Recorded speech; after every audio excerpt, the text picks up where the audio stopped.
जी अस्सलाम वालेकुम dear students, welcome to stars academy head office Jordan Lahore and this is me Awais Fida. और last time बेटे हम लोग कंप्लीट कर रहे थे बायो एनर्जेटिक्स को और अब लोग स्टार्ट करने जा रहे हैं बायो एनर्जेटिक्स की डिस्कशन को। बिस्मिल्लाह रहमान रहीम। और बायो एनर्जेटिक्स पहला क्वेश्चन देखेंगे जी, which of the following photosynthesis and respiration. अच्छा बेटे, आपको याद होगा हमने फोटोसिंथेसिस और रेस्पिरेशन के डिफरेंसेस पढ़े थे। और अगर सवाल मैं आपसे ये पूछता हूँ कि विच of the following is a cellular reaction, तो आप कहते हैं सर दोनों ही सेलुलर रिएक्शन होते हैं। Which of the following are metabolic reaction, दोनों ही मेटाबॉलिक रिएक्शन होते हैं। मैं कहता हूँ जी which of the following reaction in which energy is release, तो आप कहते हैं एक्सोथर्मिक रिएक्शन एनर्जी रिलीज करते हैं और वो एक्सोथर्मिक रिएक्शन आपके पास रेस्पिरेशन होता है। जिसके यहाँ एनर्जी कंजर्व की जाती है वो एनाबॉलिक रिएक्शन फोटोसिंथेसिस के होते हैं। और वो रिएक्शन जो कि तमाम लाइफ फॉर्म्स में चल रहे होते हैं उनको रेस्पिरेशन कहते हैं, और जो फोटोऑटोट्रॉफ्स में चलते हैं उनको फोटोसिंथेसिस कहते हैं। ये सारी हमने डिफरेंसेस पढ़े थे। इस क्वेश्चन के अकॉर्डिंग जब कभी आप देखोगे तो आपके पास उसने फर्स्ट ऑप्शन के अंदर ये शो किया है कि ये आपके पास एक्सोथर्मिक रिएक्शन है। और ये एक्सोथर्मिक रिएक्शन और कैटाबॉलिक रिएक्शन जो यहाँ पे प्रोसीड होते हैं, ये एक्सोथर्मिक और कैटाबॉलिक रिएक्शन तो सिर्फ और सिर्फ हम लोग कहते हैं आपके उन रिएक्शंस को जो कि रेस्पिरेशन से डील होते हैं। Occur in all form of life, ये भी रेस्पिरेशन से एसोसिएटेड है। हाँ, अलबत्ता जब कभी आप ऑक्सीडेशन रिडक्शन की बात करते हो तो ये एक ऐसा प्रोसेस है जो कि दोनों के अंदर चल रहा होता है, यानी इलेक्ट्रॉन्स का गिव एंड टेक दोनों में होता है। दोनों के यहाँ इलेक्ट्रॉन ट्रांसपोर्ट चेन चल रही होती है। सो दोनों के यहाँ साइटोक्रोम्स मौजूद होते हैं। इस वजह से हम लोग आंसर मार्क कर रहे होते हैं चार्ली। क्वेश्चन नंबर 2 पे चलते हैं बेटे, which both respiration and photosynthesis require. अच्छा बेटे देखिए जी, अगर ऑर्गेनिक फ्यूल की बात करें तो वो रेस्पिरेशन को रिक्वायर है, जबकि फोटोसिंथेसिस ऑर्गेनिक फ्यूल को प्रोड्यूस करता है। साइटोक्रोम्स अभी बात हुई कि दोनों के हाँ रिक्वायर होते हैं। हाँ, सनलाइट की बात की जाए तो सनलाइट सिर्फ और सिर्फ फोटोसिंथेसिस को रिक्वायर है, जबकि कार्बन हाइड्रोजन बॉन्ड की एनर्जी आपके रेस्पिरेशन में फॉर्म रिलीज हो रही होती है और कार्बन हाइड्रोजन बॉन्ड फॉर्म हो रहे होते हैं इन फोटोसिंथेसिस। इसलिए हम लोग यहाँ पर आंसर मार्क करते हैं बीटा।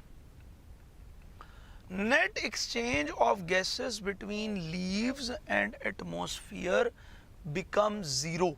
भाई आपके पास नेट एक्सचेंज ऑफ गैसेस उस वक्त जीरो होगी जब rate of photosynthesis rate of respiration के इक्वल हो जाएगा। और हम ये कहते हैं कि जब आपके पास रेस्पिरेशन रात 3 बजे के करीब चल रही होती है तो वो मैक्सिमम अपनी पेस पे चलती है, जो कि रेगुलर पेस है। लेकिन जैसे ही सूरज तुलू होना शुरू होता है तो आपके पास फोटोसिंथेसिस चलना शुरू होती है। एक वो वक्त आता है कि सिर्फ इतनी फोटोसिंथेसिस हो रही होती है कि वो रेस्पिरेशन की ऑक्सीजन नीड के लिए फुलफिल करने के लिए काफ़ी होती है, और रेस्पिरेशन में सिर्फ इतनी कार्बन डाइऑक्साइड मेरे बेटे प्रोड्यूस हो रही होती है जो फोटोसिंथेसिस के लिए काफ़ी होती है। इस तरह से मेरे बेटे हम लोग ये बात करते हैं कि ये फोटोसिंथेसिस और रेस्पिरेशन एक पेस पे चल रहे होते हैं। इस वजह से नेट एक्सचेंज एनवायरनमेंट से नहीं हो रहा होता। इसको आप कंपनसेशन पॉइंट कहते हो। ये डॉन और डस्क दोनों टाइम में आपके पास ये टाइम्स आते हैं। इस वजह से ये डॉन डस्ट पे आने वाले वो टाइम जिसमें rate of respiration and photosynthesis become equal, इसको आप लोग कंपनसेशन पॉइंट कहते हो Charlie. It is a water soluble protein. बेटे आपके पास जितने भी प्रोटीन यहाँ पर पिगमेंट्स पाए जाते हैं ये अमूमी तौर पर लिपिड डेरिवेटिव्स हैं। जैसा कि हम कैरोटिनॉइड्स की बात करते हैं, हम ज़ेंथोफिल की बात करते हैं, हम कैरोटीन्स की बात करते हैं, हम ऑर्गेनिक मॉलिक्यूल क्लोरोफिल्स की बात करते हैं। बेटे ये सारे के सारे ऑर्गेनिक सॉल्वेंट्स में डिजॉल्व होते हैं। लेकिन यहाँ पर एक डिफरेंट तरह का पिगमेंट लिखा गया है जिसको आप लोगों ने फाइटोक्रोम्स का नाम दिया है। और बेटे फाइटोक्रोम्स अगर आपको याद होगा तो ये फोटो पीरियोडिज्म से रेगुलेट होते हैं। यानी जब कभी आपके पास 660 नैनोमीटर की लाइट फॉल करती है तो ये फाइटोक्रोम्स 660 नैनोमीटर की लाइट को की प्रेजेंस में 660 वाले फाइटोक्रोम्स कन्वर्ट हो जाते हैं P730 के अंदर। और जब कभी मेरे बेटे फार रेड लाइट या इंफ्रा रेड लाइट फॉल करती है तो उस वक्त ये कन्वर्ट हो जाते हैं 660 के अंदर। So this is how eight day time 730 बन रहा होता है, फिर नाइट में ये P660 की फॉर्मेशन होती है, जो प्लांट के अंदर इंटरनल फ्लावरिंग टाइम है जो उसमें पाया जाता है। तो हम कहते हैं ये पिगमेंट ज़रा इससे डिफरेंट है, और ये वो प्रोटीन पिगमेंट है जो कि एक्वस मीडियम में सॉल्युबल होते हैं और बाकी सारे के सारे पिगमेंट आपके पास लिपिड सोल्युबल होते हैं। तो ये बात हम लोग यहाँ पर कर लेते हैं जी। क्वेश्चन नंबर 4 देखेंगे तो basic structure of all chlorophyll comprises. Basic structure जो है वो आपके पास क्लोरोफिल्स का अगर आप देखोगे तो बेटे यहाँ पर पोरफायरन रिंग मौजूद होते हैं। ठीक है, हम लोगों ने ये बात पढ़ी है कि आपके पास ये टेट्रापायरोल रिंग है, और जब कभी आप मेरे बेटे टेट्रापायरोल की बात करते हो तो आप ये कह रहे होते हो कि ये जो टेट्रापायरोल रिंग हैं ये असल में नाइट्रोजन कंटेनिंग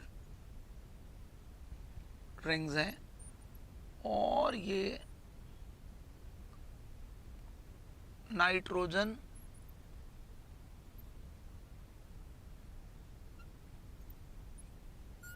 कंटेनिंग रिंग्स जो पाए जाते हैं they are usually ligated together like this, और यहाँ पे सेंटर में मैग्नीशियम एटम मौजूद होता है।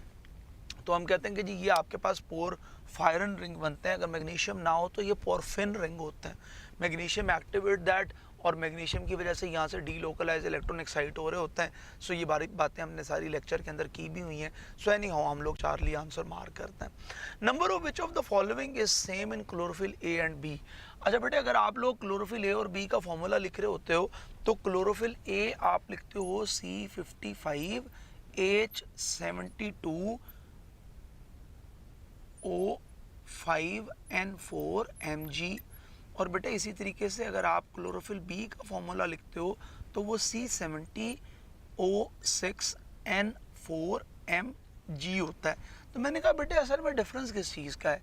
डिफरेंस है मीथाइल ग्रुप का और मेरे बेटे एल्डिहाइड ग्रुप का। जब कभी आप मीथाइल ग्रुप की बात करते हो तो मीथाइल ग्रुप के अंदर यहाँ पर 2 हाइड्रोजन ज़्यादा हैं और एल्डिहाइड ग्रुप में 1 ऑक्सीजन ज़्यादा है। सो हम कहते हैं फिर हाइड्रोजन और ऑक्सीजन के नंबर में ही डिफरेंस आता है। आपके पास बाकी तो सबके सब सेम हुआ करते हैं, इस वजह से बीटा आंसर हम लोग मार्क कर रहे होते हैं। तो नहीं, उसने पूछा आपसे यह कि सेम चीज़ें कौन सी हैं, डिफरेंट नहीं पूछी हैं।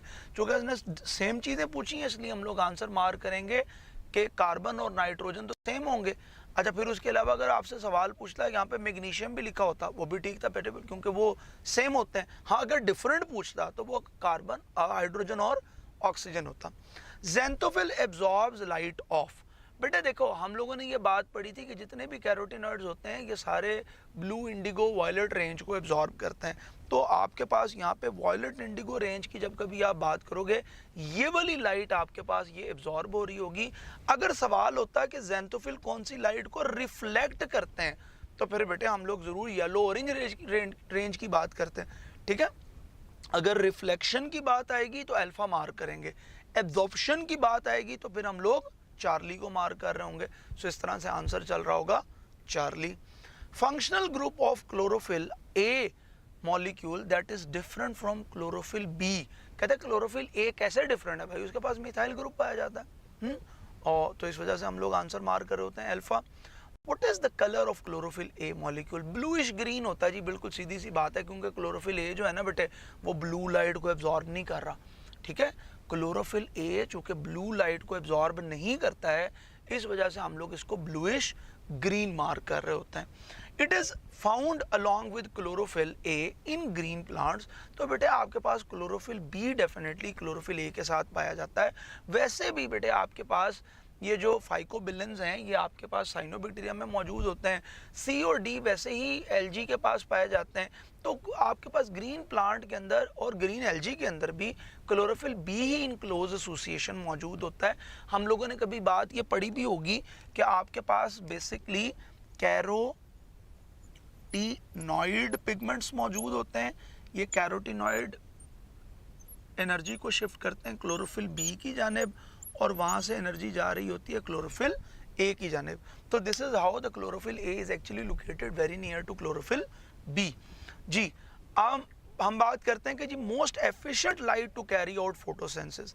बेटा याद रखिएगा, हम लोगों ने ये बात पढ़ी कि ब्लू लाइट के ऊपर भी जो वायलेट, इंडिगो, ब्लू रेंज के अंदर भी एब्जॉर्प्शन होती है और रेड रेंज के अंदर भी एब्जॉर्प्शन होती है। अच्छा, ये हमारी किताब ने बेटे बड़ा एक कॉन्ट्राडिक्टिव वे के अंदर इसको लिखा है। अगर आपने स्पायरो गायरा का ग्राफ पढ़ा होगा तो स्पायरो गायरा के अंदर मेरे बेटे कहाँ पर आपके पास पीक आ रही है ज़रा बताइएगा। स्पायरोगायरा में किस जगह पे पीक आ रही है? नहीं, पीक्स तो रेड और ब्लू पे आ रही है, हाई पीक किस में? रेड पे। Very good. तो हम कहते हैं कि जी असल में ना वहां पर आपने स्पायरोगायरा में उसकी एफिशिएंसी को चेक किया है। कैसे? वो कहता है ये देखो भाई किसी की एफिशिएंसी क्या है कि वो कितना प्रोडक्टिव है। ठीक है, मतलब अगर आप मुझे एक अच्छा टीचर कंसिडर करेंगे या आप मुझे एक एवरेज टीचर कंसिडर करेंगे, आप मुझे एक सबस्टैंडर्ड टीचर कंसिडर करेंगे, किस बेस पे कंसिडर करेंगे? बेटे आप मेरी एफिशिएंसी पे कंसिडर करेंगे। If I can clear the concept, if I can give you knowledge, I can make you able to assess good grades, तो you will rate me up. हाँ, you will consider me more efficient. Otherwise आप मुझे efficient नहीं consider करेंगे। बड़ी सीधी सी बात है बेटे। इसी तरीके से हम कहते हैं कि कौन सी लाइट एफिशिएंट है, इसका मतलब है कौन ज्यादा फोटोसिंथेसिस कराती है। अब देखो, हम लोग जब कभी भी फोटोसिंथेसिस को इन्यूमरेट करते हैं, हम कहते हैं फोटोसिंथेसिस का जो रिएक्शन है उसमें आप कार्बन डाइऑक्साइड और वाटर से C6H12O6 और साथ में ऑक्सीजन एमिट करवाते हैं। अब देखो बेटे, ग्लूकोज कब बनता है कब नहीं बनता है, इसको ना इन्यूमरेट करना, इसको एनालिसिस करना, जज करना थोड़ा सा मुश्किल है। लेकिन बेटे ऑक्सीजन को जज करना बहुत आसान है। क्यों? मैं कहता हूँ जी आप एक टेस्ट ट्यूब लीजिए और उस टेस्ट ट्यूब के अंदर देखिए कि आपने लाइट दी। फॉर एग्जांपल एक ये टेस्ट ट्यूब ले लिया आपने, एक दूसरी टेस्ट ट्यूब डाल दी आपने ब्लू के अंदर। अच्छा, अब आपने ना इसमें इसको ब्लू लाइट दे रहे हैं, इसको आप लोग मेरे बेटे दे रहे हैं रेड लाइट। अब आपने ब्लू लाइट भी दी, रेड लाइट भी दी। देखिएगा मेरे बेटे, हम लोग ये कहेंगे कि किसके अंदर पहले ऑक्सीजन का बबल आता है। तो हमने हमेशा जब कभी एक्सपेरिमेंट किया, आपके पास हमेशा रेड लाइट थी जिसमें पहले बबल आया।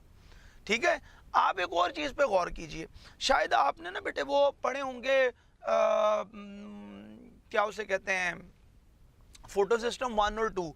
फोटो सिस्टम 1 और 2 को कभी गौर से देखिएगा, उसके अंदर भी जो पिगमेंट पाए जाते हैं ना वो 680 और 700 वाले पिगमेंट होते हैं। इसका मतलब है वो वाली रेंज एब्जॉर्ब हो रही है ज्यादा।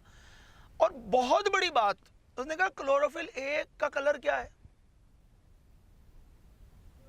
Bluish green. इसका मतलब है कि ये ब्लू और ग्रीन लाइट को रिफ्लेक्ट कर रहा है, यानी ये रिफ्लेक्ट कर रहा है। सो ये 2022 का लाहौर बोर्ड का क्वेश्चन है जो डिट्टो आपको दिया है, ताकि आप ये बात कंसिडर कर लें कि बेटे अगर दोनों में कंपैरिजन आ रहा होता है, इक्वल इंटेंसिटीज की बात करें ना करें, हम कहते हैं फिर भी रेड लाइट में फोटोसिंथेसिस ज़्यादा होती है।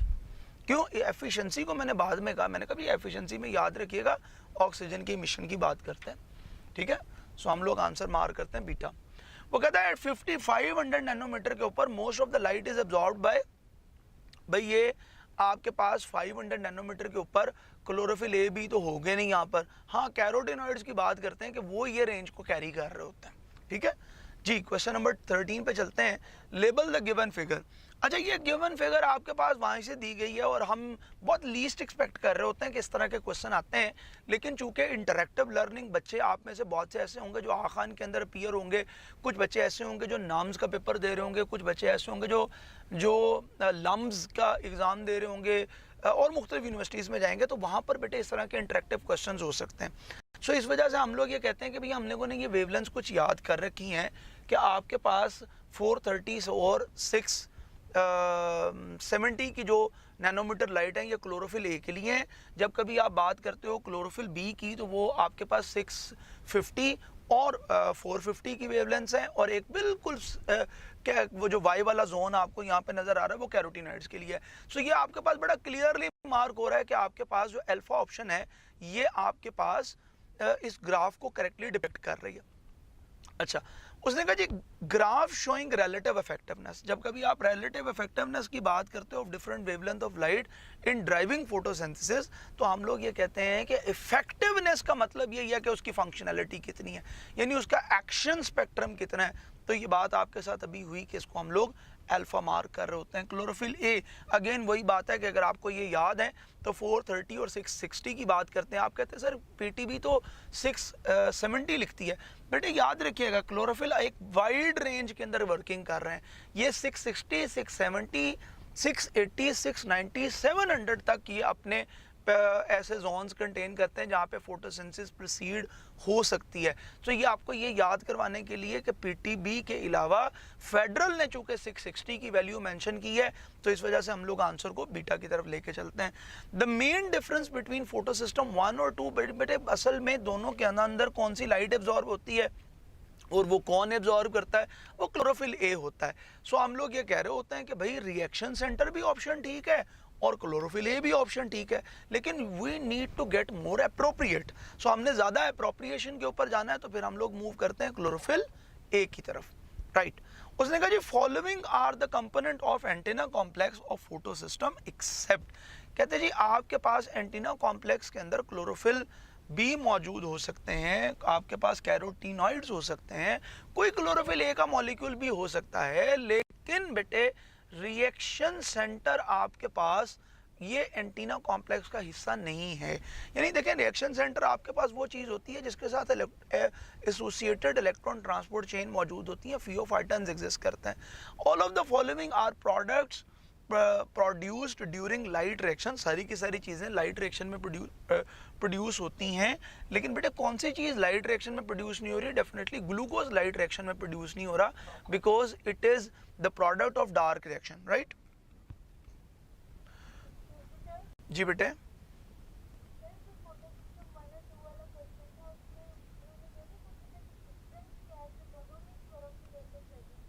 बेटे क्लोरोफिल ए का फर्क है ना, दोनों में क्लोरोफिल ए है, लेकिन बेटे हम कहते हैं कि आप कहते हो ना फोटो सिस्टम 1 वो होता है जो 700 नैनोमीटर की लाइट को एब्जॉर्ब करता है, फोटो सिस्टम 2 वो होता है जो 680 की लाइट को एब्जॉर्ब करता है। इसका मतलब है कि वहां पर मौजूद जो क्लोरोफिल ए का मॉलिक्यूल है उसमें भी तो डिफरेंसेस है ना। हाँ, photo system 2 is concerned with, photo system 2 जो है वो मेरे बेटे आपके पास ऑक्सीजन इवॉल्विंग कॉम्प्लेक्स रखता है, इस वजह से वहाँ पर ऑक्सीजन की एवोल्यूशन होती है। यहाँ पे ऑक्सीजन एवोल्यूशन लिखा हो, वाटर की सप्लीशन लिखा हो, फोटोलिसिस ऑफ वाटर लिखा हो, सारी बातें कंसिडर हो रही होती हैं। हम क्वेश्चन नंबर 20 की तरफ मूव करते हैं। Find the right row of answer about photosynthesis accordingly. तो हम कहते हैं बेटे इसके डार्क रिएक्शन के अंदर कार्बन डाइऑक्साइड कन्वर्ट हो जाती है ग्लूकोज में, बिकॉज वहाँ पे रिडक्शन रिएक्शन हो रहा होता है। और जब कभी आप लाइट रिएक्शन की बात करते हो तो इसमें हम लोग लाइट को केमिकल एनर्जी में कन्वर्ट करते हैं। और मैंने आपसे कभी बात की थी लाइट रिएक्शन की, तो तब मेरे बेटे मैं आपसे ये भी कह रहा था कि ये आपके पास वो रिएक्शन होता है जिसमें हम लोग कन्वर्ट कर रहे होते हैं लाइट एनर्जी को केमिकल एनर्जी में। एग्जैक्टली आपके पास वैसे ही सोलर प्लेट्स लगी हुई हैं, जैसे आप अपने घर में सोलर प्लेट्स को यूज़ करते हैं और आप सोलर एनर्जी को इलेक्ट्रिकल एनर्जी में यूज़ करते हैं। प्लांट्स उसी सोलर एनर्जी को केमिकल एनर्जी फॉर्मेशन में यूज़ कर रहे होते हैं। आंसर मार्क करेंगे delta. It acts as a reducing agent during dark reaction of photosynthesis. देखिए बेटे रिड्यूसिंग एजेंट आपके पास कौन सी चीज़ें होती हैं, तो हमने कहा भाई वो जो हाइड्रोजन प्रोवाइड कर रहे होता है। हमने हमेशा आपको ये कहा कि बेटे आपने रिडक्शन को याद किया रिग से और ऑक्सीडेशन को याद किया ऑयल से। यानी जब कभी आपके पास इलेक्ट्रॉन का गेन हो रहा होगा किसी तरफ या कहीं पर हाइड्रोजन ऐड हो रही होगी तो उस चीज़ की रिडक्शन हो रही होगी। अगर कहीं से इलेक्ट्रॉन और हाइड्रोजन का लॉस हो रहा होगा इट लीड्स टू ऑक्सीडेशन। सो हमने ये कहा कि भाई यहाँ पर आपके पास चूंकि डार्क रिएक्शन में NADPH हैं जो कि रिड्यूसिंग पावर रखते हैं। कोई पूछेगा सिम्युलेटिंग पावर क्या है तो आप कहेंगे ATP। सो यहाँ पर तो खैर आंसर हम लोग बीटा ही मार्क कर रहे होंगे। अच्छा, photosystem 1 has chlorophyll A molecule which can absorb 700 nanometre की लाइट को। आसान बात है, और ये कम एनर्जी वाली लाइट है बेटे, क्योंकि जितनी वेवलेंथ आपके पास कम हो रही होती है उतनी एनर्जी ज़्यादा हो रही होती है। ठीक है जी। All of the following are involved in cyclic electron flow during light reaction except। देखिए बेटे जब कभी आप साइक्लिक फ्लो की बात करते हो तो आप कहते हो फेरिडॉक्सिन से साइटोक्रोम कॉम्प्लेक्स की तरफ जाता है। इसका मतलब है वहाँ पे प्लास्टोक्यूनॉन इन्वॉल्व नहीं होता है, इसलिए हम लोग आंसर मार्क करते हैं beta. Photophosphorylation takes place in, photophosphorylation आपके पास चूंकि प्रोसीड होती है ग्रानम के ऊपर। और ये बड़ा डिटो क्वेश्चन है, ये लास्ट ईयर का केपीके का क्वेश्चन है जो आया है। हम कहते हैं अगर यहाँ पर मोर प्रिसाइजली आपसे सवाल पूछा जाए तो आप ये कह सकते हैं कि यहाँ पर ग्रानम की जगह थैलाकोइड लिखा जाता तो वो मोर अप्रोप्रिएट आंसर होता। हम आंसर स्टिल बीटा मूव कर रहे होते हैं जी। The product of cyclic electron flow is, cyclic electron flow का मतलब है एटीपी को फॉर्म करना है। और ये क्यों हो रहा है बेटे? क्योंकि आपके पास NADPH इस कदर ज़्यादा है कि आपको NADP प्रोवाइड नहीं किया जा रहा, कोएंजाइम अवेलेबल नहीं है, इसलिए you have to convert it towards from ferredoxin to B6F complex की तरफ जाते हो। It provides ATP through chemiosmosis, answer mark हो रहा होता है beta. Dash is the site of light independent reaction, ये भी पेपर का क्वेश्चन है आपका। और हम ये कह रहे होते हैं कि भाई आपके पास डार्क रिएक्शन कहाँ पे चलता है? स्ट्रोमा में। लाइट रिएक्शन कहाँ पे चल रहा होता है? ग्रानम के ऊपर, थैलाकोइड मेम्ब्रेन्स के ऊपर। All of the following contain 5 carbon sugars except, बेटे रुबिस्को आपके पास एंजाइम है, ये शुगर नहीं है, इसलिए आंसर मार्क हो रहा होता है delta. The fixation of carbon dioxide in Calvin cycle requires which of the following acceptor molecule? बेटे राइबुलोज 5 बिसफॉस्फेट है, और राइबुलोज बेसिकली हम कीटो शुगर का जिक्र कर रहे हैं, so keto pentose answer mark कर रहे होते हैं चार्ली। क्वेश्चन नंबर 29 देखिएगा। The product of Calvin cycle are, Calvin cycle के रिजल्ट में आपके पास ADP प्रोड्यूस होता है, आपके पास NADP प्रोड्यूस होता है, आपके पास मेरे बेटे प्रोड्यूस हो रहा होता है वाटर, और साथ में ग्लूकोज की प्रोडक्शन होती है। हम कहते हैं the products of Calvin cycle are glucose, ADP, NADP and water molecules. Yes, the number of ATP molecule required to synthesise 1 glucose molecule from the output of C3 pathway. C3 pathway की output में जो आप लोग तैयार करते हो, आपके पास कितने वहाँ पर ATP यूटिलाइज होते हैं, ग्लूकोज बनाने के लिए कितने ATP यूज़ हो रहे होते हैं। सो हम लोग ये कहते हैं कि भाई देखो, एक बार कैल्विन साइकिल चलाओगे तो 9 ATP यूज़ होंगे, 2 बार चलाओगे तो 18 हो रहे होंगे, इसलिए सिंपली आंसर को हम लोग चार्ली मार्क कर रहे होते हैं। अगेन मेरे बेटे ये पेपर का क्वेश्चन है, और हम ये कहते हैं कि जी यहाँ पर जो चीज़ उसने क्वेश्चन मार्क में अप्लाई की है वो आपसे पूछना चाह रहा है कि राइबुलोज बिसफॉस्फेट है। क्वेश्चन नंबर 32 देखिएगा। The breaking of terminal phosphate, यानी टर्मिनल फॉस्फेट को रिमूव करते हो तो 7 पॉइंट, जी बेटे देखिएगा।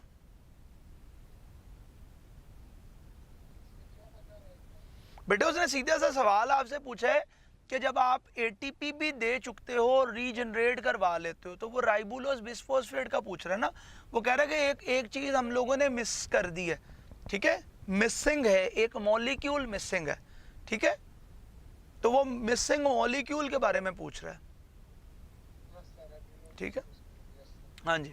अच्छा, the breaking of terminal phosphate, जब कभी आप टर्मिनल फॉस्फेट को रिमूव करते हो तो आपके पास 7.3 किलो कैलोरी एनर्जी जो है वो रिलीज होती है। हम आंसर मार्क करते हैं बीटा।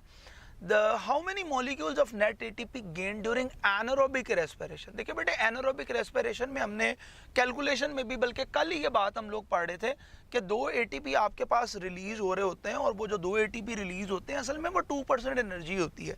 और ये मैंने आपको बताया भी था कि 2 multiply by 7.3 divided by 686 multiply by 100, ठीक है। यानी हम लोगों ने ये बात पढ़ी कि आपके पास मेरे बेटे वो जो 2 ATP गेन होते हैं वो 7.3, everyone will provide 7.3 kilo calorie energy divided by 686 multiply by 100। तो ये आपके पास जो एनर्जी प्रोवाइड करते हैं ये 2% एनर्जी होती है।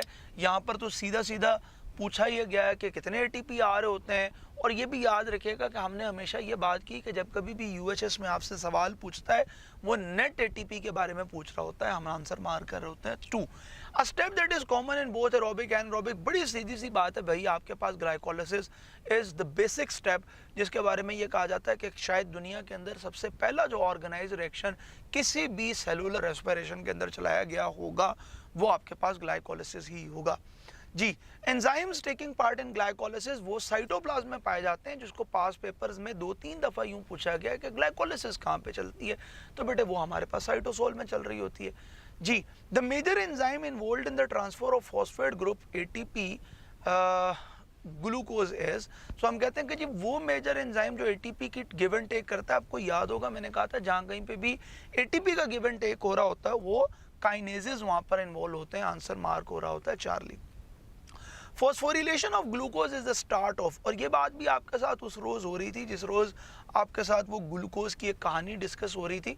तो हम लोगों ने ये कहा था कि ग्लूकोज को हम फॉस्फोरिलेट इसलिए करते हैं बेटे ताकि उसको एनर्जाइज कर दें, और हम उसको एनर्जाइज तो करते ही हैं साथ में उसको चार्ज कर देते हैं कि एक सेल के अंदर ग्लूकोज जिस रास्ते से आती है वहाँ से वापस भी जा सकती है, लेकिन जब कभी आप ग्लूकोज को चार्ज करोगे तो आप जानते हो कि charge particle can not easily cross the membrane. So हम लोग आंसर मार्क यहाँ पर कर रहे होते हैं कि ये प्रिपरेटरी फेज के लिए ये रिएक्शन चलता है, आंसर होगा बीटा। क्वेश्चन नंबर 39 देखिएगा, डी कार्बोक्सिलेशन आकर्स इन, तो दो जगहों पे मेरे बेटे वैसे तो डी कार्बोक्सिलेशन होती है, कार्बन डाइऑक्साइड की रिमूवल आपके पास कार्बन डाइऑक्साइड की रिमूवल जो है वो आपके पास या तो लिंक रिएक्शन के अंदर होती है या आपके पास कार्बन डाइऑक्साइड की रिमूवल हो रही होती है क्रेब्स साइकिल के अंदर, ठीक है। अच्छा, और दूसरी एक बात ये कि इस ऑप्शन में तो वो दोनों मौजूद नहीं है, इस वजह से अल्कोहल फॉर्मेशन, अल्कोहलिक फॉर्मेशन करोगे तो आपके पास pyruvic acid basically 3 carbon molecule है, ठीक है, जबकि इथाइल अल्कोहल यानी C2H5OH जो एथेनॉल है वो एथेनॉल बेसिकली 2 कार्बन है। तो जब कभी आप ये कर रहे होगे तो यहाँ से कार्बन डाइऑक्साइड रिलीज करोगे। जैसे आपको बताया था कि जब कभी भी बेकिंग इंडस्ट्री में हम लोग बात करते हैं वहाँ पर अल्कोहलिक फर्मेंटेशन ही हो रही होती है, और हम ये बात करते हैं कि जो ब्रेड्स आपके पास रेज होती हैं उनमें जो पोर्स मौजूद होते हैं वो यही कार्बन डाइऑक्साइड होती है। मोर ओवर हम लोगों ने ये बात पढ़ी थी कि भाई वहाँ पे एथेनॉल भी बनती है और एथेनॉल ब्रेड को इंटरनली स्टरलाइज कर देती है। इसी वजह से कभी भी ब्रेड के इनर जोन के ऊपर आपको फंगस ग्रो करती नजर नहीं आती है। उसकी रीजन क्या होती है? क्योंकि वहाँ पे एथेनॉल बन रही होती है। हाँ, अगर कभी भी फंगस लगेगी वो आउटर सरफेस के ऊपर लगेगी, अंदर नहीं लगेगी, ठीक है जी। अच्छा, इसमें कोई सी बच्चे ने सवाल पूछा कि सर अगर वहाँ पे एथेनॉल प्रोड्यूस होती है तो बेटे वो तो ब्रेड तो फिर हमारे लिए हलाल नहीं है, वो तो फिर हराम हो गई। तो बेटे बड़ी सीधी सी बात ये है कि वो एथेनॉल एवेपोरेट हो जाती है स्टरलाइज करने के बाद, ठीक है जी। जैसे वो आपने शायद सुना होगा कि किसी दौर के अंदर परफ्यूम हराम था जब तक के बहुत से हमारे दीनी हलकों के लोगों ने परफ्यूम का कारोबार शुरू नहीं किया, लेकिन जैसे ही उन्होंने परफ्यूम बिजनेस शुरू किया उन्होंने कहा एथेनॉल उड़ जाती है, सिर्फ वहाँ पे खुशबू रह जाती है। तो चलें, हमने कहा ठीक है, चल रहा है। It is energy consuming conversion of glycolysis. तो भाई देखो आपके पास एनर्जी कंज्यूम कहाँ पर हो रही है? सो उसने कहा कि जब आप फ्रुक्टोज से 1,6 बेस फॉस्फेट ले रहे हो तो एटीपी यूज़ करते हो। तो ये दो ही जगह हैं जहाँ पर आपके एटीपी कंज्यूम हो रहे होते हैं in glycolysis. Glycolysis can be summarized as, भाई देखो ग्लाइकोलिसिस में आपने ग्लूकोज से 4 हाइड्रोजन को रिमूव करना है, और वो 4 हाइड्रोजन जहाँ पे भी जिस रिएक्शन में भी आपको मिलते हैं वो आपके पास आंसर होगा। सो हमने कहा ठीक है जी, alpha is the right answer. During the link reaction, ये पायरुविक एसिड ऑक्सीडेशन का रिएक्शन है जो ग्लाइकोलिसिस को क्रेब्स साइकिल के साथ मिलाता है, और इसके अंदर हम लोग ये बात पढ़ते हैं कि पायरुविक एसिड को डिफ्यूज होना होता है from cytoplasmic fluid to mitochondrial matrix के अंदर। और याद रखिएगा बेटे कि पीडीबी में ये बात गलत लिखी है, 2015 के पेपर के अंदर उसने इसको बड़ा वाज़िया तौर पे क्लियर किया कि पायरुविक एसिड ऑक्सीडेशन वो अमल है जो कि माइटोकॉन्ड्रियल मैट्रिक्स के अंदर होता है, बिकॉज इसके यहाँ यूज़ होने वाले 3 एंजाइम 5 कोएंजाइम्स के सारे कॉम्प्लेक्सेस आपके पास माइटोकॉन्ड्रियल मैट्रिक्स के अंदर पाए जाते हैं। क्वेश्चन नंबर 42 देखिएगा कि when yeast is producing wine तो which of the following is not formed. जब आपके पास वाइन प्रोड्यूस है तो एनारोबिक रेस्पिरेशन चल रही है, जब कभी एनारोबिक रेस्पिरेशन चल रही है तो एसिटाइल कोएंजाइम ए तो नहीं बनेंगे ना बेटे, एसिटाइल कोए तो नहीं बनेगा ना जी बेटा। जी बेटे चलें जी, क्वेश्चन नंबर 43 देखते हैं। The first step in Krebs cycle is the union of acetyl co A with. हम एसिटाइल को ए को बेटे मिलाते हैं ऑक्सैलो एसिटेट के बाद, जिसके बाद सिट्रेट बनता है। और आपको याद होगा जब कभी भी हमने ये रिएक्शन पढ़ा तो इस रिएक्शन के अंदर मेरे बेटे हम लोगों ने इस कंप्लीट रिएक्शन को जब कभी भी एनालाइज किया तो हम लोग ये देख रहे थे कि ये आपके पास चलने वाले रिएक्शन में कौन कौन से स्टेप्स के ऊपर कैसे कैसे केमिकल चेंजेस आते हैं. सो दिस इज़ हाउ कि हम कहते हैं सिट्रेट बनता है और ये C6 पाथवे कहलाता है, ट्राई कार्बोक्सिलिक एसिड साइकिल कहलाता है. तो ऑक्जेलो एसीटेट के साथ मिलके ये सिट्रेट की फॉर्मेशन करता है. All of the following are formed when alpha ketoglutarate is converted into succinate. But FADH2 की फॉर्मेशन नहीं होती क्योंकि FADH2 तब बनता है जब सक्सिनेट से फ्यूमारेट बनता है. ठीक है जी, आंसर होगा beta. Which of the following is intermediate in carbohydrate and fatty acid metabolism? Acetyl CoA. यानी कहने का मतलब ये है कि बेटे आप सिर्फ कार्बोहाइड्रेट से तो सारे रिएक्शन नहीं चलाते हैं ना, आपके पास जो रिएक्शन चल रहे होते हैं वो असल में on behalf of fatty acid metabolism भी चलते हैं. तो जब कभी आप कहते हो कि on behalf of fatty acid metabolism भी रिएक्शन चलते हैं तो उसमें आपके पास फॉर्मेशन हो रही होती है एसिटाइल कोए की, यानी बीटा ऑक्सीडेशन होती है, वहाँ से एसिटाइल कोए बनता है. एसिटाइल कोए को हम लोग रिएक्शन में ऐड कर रहे होते हैं. Synthesis of ATP via GTP. जी बेटे,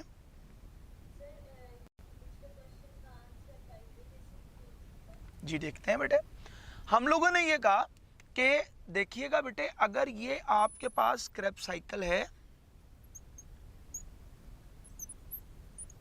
ठीक है, और मैं कहता हूं कि बेटे मेरे पास ना ये फैटी एसिड के मॉलिक्यूल हैं, और आप मुझे बता सकते हो कि फैटी एसिड इवन होते हैं ओड होते हैं? यूजुअली ये इवन होता है. और हम कहते हैं कि जी जब कभी इसकी आप लोग बीटा ऑक्सीडेशन करते हो तो इस बीटा ऑक्सीडेशन के रिजल्ट में आपके पास ये दो अलग हो जाते हैं और यहाँ पर एसिटाइल को ए की फॉर्मेशन होती है. ये एसिटाइल को ए इस रिएक्शन के अंदर एंटर हो जाता है और this is how you can say that कि ये यहाँ पर ऐड अप हो सकता है. अब देखो ना बेटे, हम लोगों ने इस फैटी एसिड को पायरुविक एसिड में तो नहीं कन्वर्ट करना. अगर आप पायरुविक एसिड में कन्वर्ट करोगे तो फिर आपको ये प्रोसेस करना हो रहा होता है इनसाइड द साइटोप्लाज्म. और आपको पता है कि फैटी एसिड मेटाबॉलिज्म कहाँ पे चलता है? वो माइटोकॉन्ड्रिया के चैप्टर में लिखा वो चलता है माइटोकॉन्ड्रियल मैट्रिक्स के अंदर. So this is how you can say that कि आपके पास एसिटाइल कोए की फॉर्मेशन हो रही होती है. Synthesis of ATP via GTP in Krebs cycle is called substrate level phosphorylation. Answer mark कर रहे होंगे Charlie. Question number 47, match correctly and find the right choice. अच्छा बेटे, अगर आप कैल्विन साइकिल की बात करते हो तो कैल्विन साइकिल रन हो रहा होता है इन कैल्विन साइकिल आपके पास चलेगा स्ट्रोमा के अंदर. अच्छा, अगर हम लोग बात करेंगे ग्लाइकोलिसिस की तो ग्लाइकोलिसिस चलेगी साइटोसोल के अंदर. अच्छा, ट्राई कार्बोक्सिलिक एसिड साइकिल की बात करोगे तो ये क्रेब्स साइकिल है और ये आपके पास चल रहा होगा माइटोकॉन्ड्रियल मैट्रिक्स में. सो इसके बिहाफ पर अगर बात करते हो तो आंसर करेक्टली मार्क हो रहा होता है बीटा. अच्छा, इलेक्ट्रॉन ट्रांसपोर्ट चेन में यहाँ पे थैलाकोइड मेम्ब्रेन लिखा है, यहाँ पे क्रिस्टी भी लिखा होता तो उस सूरत में भी आंसर बीटा ही होता. During Krebs cycle malate gives its hydrogen to. Malate अपना हाइड्रोजन प्रोवाइड करता है टू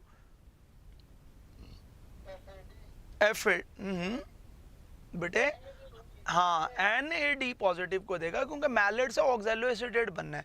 अगर यहाँ पे लिखा होता ना बेटे सक्सिनेट, फिर आप FAD की बात करते हैं. ठीक है, अब यहाँ पर लिखा हुआ है मैलेट. मैलेट से आखिरी रिएक्शन चला रहे हो, उसमें NAD के पास ही जाएगा. ठीक है जी. जी, high level of dash inhibit pyruvic acid decarboxylase. तो वो NADH जब कभी आपके पास ज़्यादा हो जाते हैं तो आपके पास डी कार्बोक्सिलेज एंजाइम इनहिबिट हो जाते हैं, जिसकी वजह से ये प्रॉब्लम्स आती हैं. Which of the following is used in baking. ये लास्ट ईयर का क्वेश्चन है तो हमने कहा बेकिंग के अंदर अभी बात पड़ी है, कार्बन डाइऑक्साइड इमिट होती है, एनारोबिक रेस्पिरेशन चल रही होती है. जी, in respiratory electron transport chain cytochrome B is reduced by. तो उसने कहा जी cytochrome B is reduced by. अच्छा, रिडक्शन ऑक्सीडेशन की जब कभी हम लोगों ने बात की, हमने कहा याद रखिएगा ये चेन हम वैसे ही पढ़ते हैं BCAA3. तो बेटे जब कभी आपके पास और ये कोएंजाइम Q, तो बेटे कोएंजाइम Q इसकी रिडक्शन करता है, खुद ऑक्सीडाइज हो जाता है. ठीक है, सो यहाँ पर अगर आपके पास कोएंजाइम Q लिखा है तो आंसर कोएंजाइम Q होगा. ठीक है जी. Delta in oxidative phosphorylation cytochrome A is oxidize by. देखो ये साइटोक्रोम A है, ये अगर यहाँ पे इलेक्ट्रॉन देगा ये इसकी रिडक्शन करेगा और ये इसकी तो रिडक्शन हो रही होगी मेरे बेटे, लेकिन इसकी खुद की ऑक्सीडेशन हो जाएगी। सो उसने कहा जी ठीक है, आपके पास ऑक्सीडाइज्ड बाई है, अगर ये ना होता तो इलेक्ट्रॉन तो नहीं यहाँ पे आ सकता था ना। हाँ, जो सी है बेटे वो इसकी रिडक्शन करता है, सी इसकी रिडक्शन करता है, ये इसकी रिडक्शन करता है, तो रिवर्स ऑर्डर में ये सारे खुद ऑक्सीडाइज हो रहे होते हैं। राइट आंसर मार्क कर रहे होते हैं beta. Which process reduces molecular oxygen to water. ठीक है, मॉलिक्यूलर ऑक्सीजन को वाटर में कन्वर्ट कर रहे हैं, तो मेरे बेटे ये इलेक्ट्रॉन ट्रांसपोर्ट चेन के थ्रू चल रहा है जी। Which is the major event in electron transport chain. ATP की सिंथेसिस हो रही होती है, आसान बात है, और ये भी मेरे ख्याल से लास्ट ईयर के क्वेश्चंस में से कहीं पर है। ड्यूरिंग कीमियो, जी बेटे,